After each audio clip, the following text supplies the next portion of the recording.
Hello, highly esteemed viewers. This is HappyMaths on the platform. We have an exponential equation again.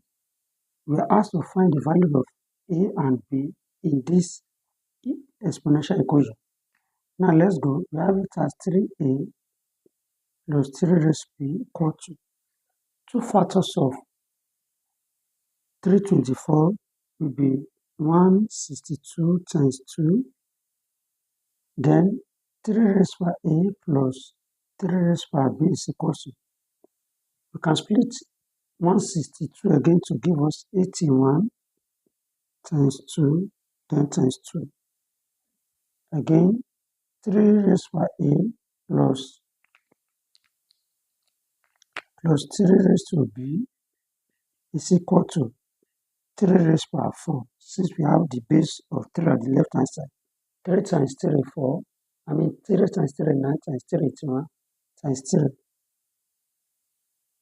3 times 3 is 9 times 3 is 27 times 3 is 81. Then we have power of 1 here. Then this can give us 4.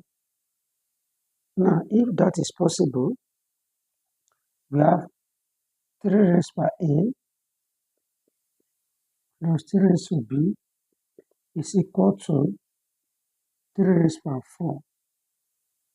Now, we can split this as times 3 plus 1.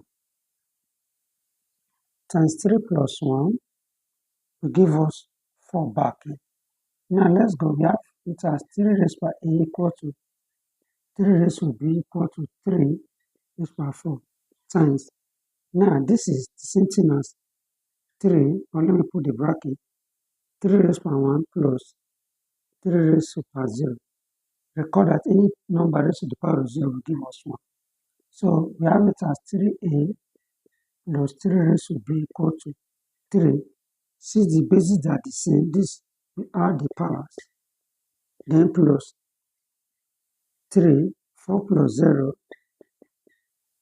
Then we have it as 3 raised by a plus 3 raised to b is equal to 3. Let's add 4 plus 1, 5 plus 3 raised by 4. Now, let's equate 3a 3 raised by 5. Since the bases are the same, we can conclude that a is 5. Then, from here again, let's equate 3b to 3 raised by 4. 3 raised to the power of b is equal to 3 raised to the power of 4. Since the bases are the same, we can conclude that b is equal to 4. That is the final answer. Find it interesting? Like, share, follow for more content. Subscribe to our YouTube channel. Bye.